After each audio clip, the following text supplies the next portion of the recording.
ఇదంతా నా వల్లే జరిగింది. కళ్ళు మూసినా తెరిచిన చంద్రికనే కనిపిస్తుంది. Watch our web series Constable Kanakam Season 2 streaming now on ETV Win app.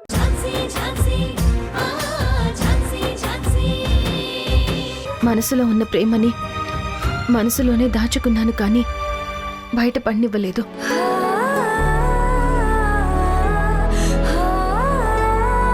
ఆ తర్వాత రాణి కన్విన్స్ చేయడంతో ఆయన ప్రేమని ఒప్పుకున్నాను. కానీ ఏదో సందేహం, ఏదో భయం. నా వల్ల పిల్లలు ఇంటికి దూరం అయిపోతారా, నా అక్కకి ఇంకా చెడ్డ పేరు వస్తుందా అని.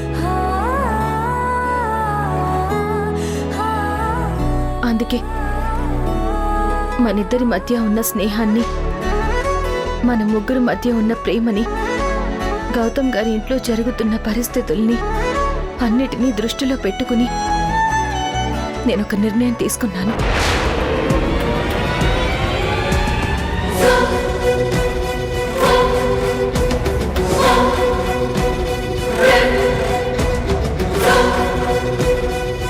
ప్రియాంక, నువ్వు గౌతమ్ గారిని ఎంత నిజాయితీగా ప్రేమించావో నాకు తెలుసు. ఆయన కోసం ఎంత తప్పించావో నేను కళ్ళారా చూశాను. నీది స్వచ్ఛమైన ప్రేమ.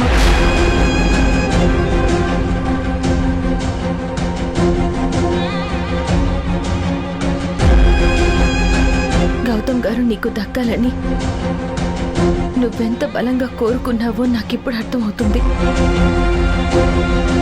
ఎందుకంటే ఇప్పుడు నీ కోరిక నిజమవుతుంది.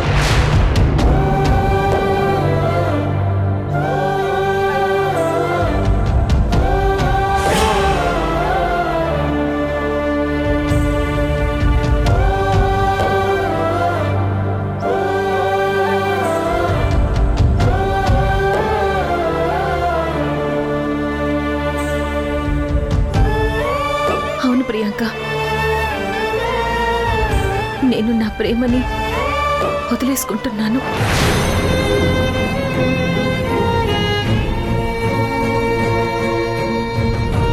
ఇకపై గౌతమ్ గారు నీ సొంతం.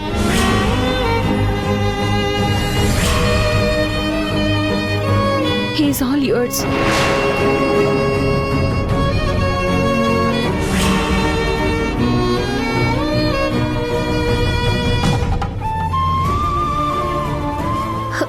ఝాన్సీ,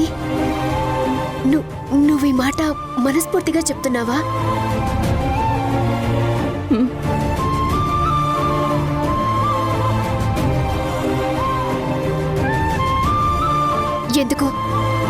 ఎందుకు ఈ నిర్ణయం తీసుకున్నావు?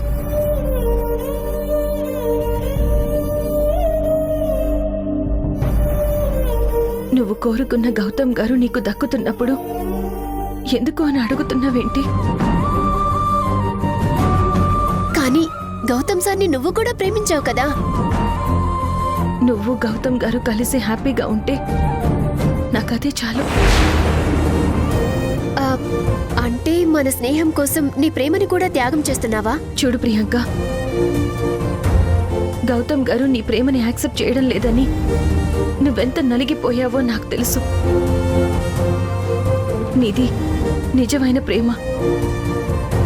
గౌతమ్ గారు నీకు దక్కడమే న్యాయం అనిపించింది. అంతేకాదు, గౌతమ్ గారిని వదులుకోవడానికి నాలో చిన్న స్వార్థం కూడా ఉంది. నేను గౌతమ్ గారు ఒకటైతే పిల్లల్ని ఆ ఇంట్లో వాళ్ళకి దగ్గర చేద్దాం అనుకున్నాను. కానీ గౌతమ్ గారిని పెళ్లి చేసుకుని నేను ఆ ఇంట్లో కోడలిగా అడుగు పెడితే జరిగే లాభం కన్నా నష్టమే ఎక్కువ కనిపిస్తుంది.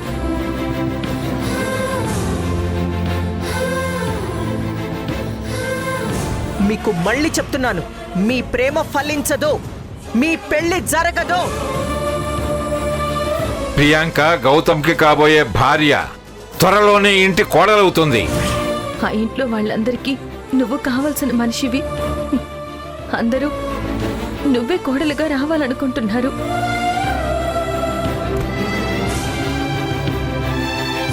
కానీ నేను వాళ్ళకి కాని దాన్ని, పరాయి దాన్ని. నా ఉనికినే వాళ్ళు సహించలేరు.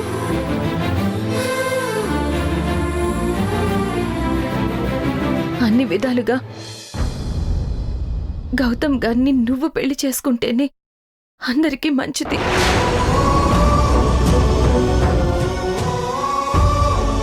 ఆ ఇంట్లో వాళ్ళు నా మాట వింటేనే చీదరించుకుంటున్నారు, నన్ను చూస్తేనే అసహించుకుంటున్నారు. కానీ నువ్వు అలా కాదు. వాళ్ళకి నువ్వంటే ఇష్టం, వాళ్ళు నీ మాట వింటారు, నీకు గౌరవం ఇస్తారు. అందుకే వంశీ స్వీటీల్ని నువ్వు దగ్గరికి తీసుకుంటే వాళ్ళు కూడా నీ అభిప్రాయానికి విలువిచ్చి దగ్గరికి తీసుకుంటారనుకుంటున్నాను. పిల్లలు ఆ కుటుంబంలో ఒకటైతే నాకంతే చాలు. అందుకే ఈ నిర్ణయం తీసుకున్నాను.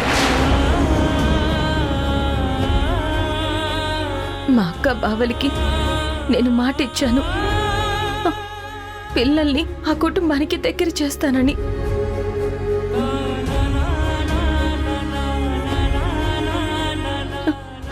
ఆ మాట నిలబెట్టుకోవడంలో నాకు సహాయం చేస్తానని మాట ఇవ్వు ప్రియాంక.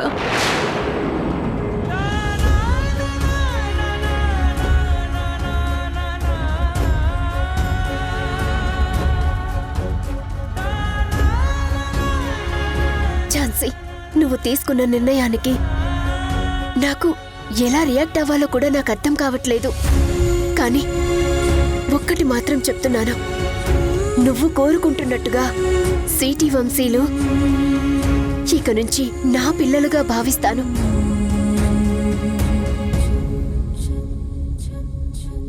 ఆ ఇంటికి వారసులుగా మారుస్తాను. నువ్వేం దిగులు పడకు, నేను నీకు మాటిస్తున్నాను.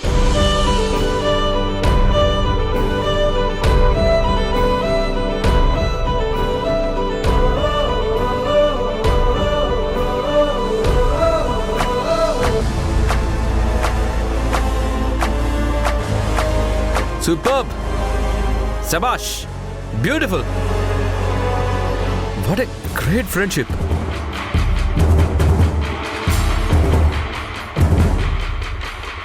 ఇంకెందుకు ఝాన్సీ లేట్? ఇక్కడే మా ఇద్దరికి పెళ్లి చేసి అక్షంతలు వేసి ఆశీర్వదించు. Gautam sir, Shut up!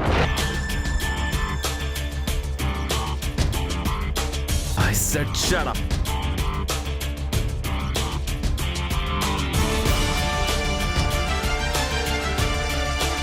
నేను మాట్లాడేటప్పుడు నువ్వు అసలు నోరెత్త, అసలు మెంటల్ ఎక్కువ ఎలా రియాక్ట్ అవుతానో కూడా నాకే తెలియదు.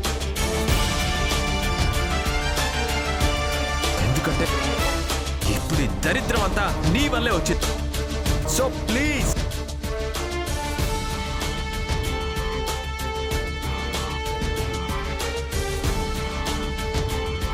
ఏంటి ఝాన్సీ, నువ్వు స్పృహలో ఉండే ఇదంతా మాట్లాడుతున్నావా? మీరు మాట్లాడుకొని నిర్ణయాలు తీసుకుంటున్నారు. నన్ను మనిషి అనుకుంటున్నారా, వస్తువు అనుకుంటున్నారా? ఎవరికి నచ్చినట్టు వాళ్ళు మార్చుకోవడానికి నన్ను పక్కన పెట్టేసి మీ ఇద్దరే డిసైడ్ చేసుకుంటున్నారు. నా ఇష్టంతో పని లేదా? నా అభిప్రాయంతో పని లేదా? నాకు అసలు మనసే లేదనుకుంటున్నారా? ఇక్కడ నిర్ణయం తీసుకోవాల్సింది నేను కోరుకున్న వాళ్ళు మాత్రమే నా లైఫ్లోకి వస్తారు. అర్థమవుతుందా?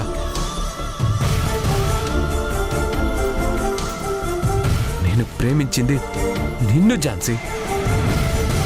నేను నిన్నే పెళ్లి చేసుకుంటాను.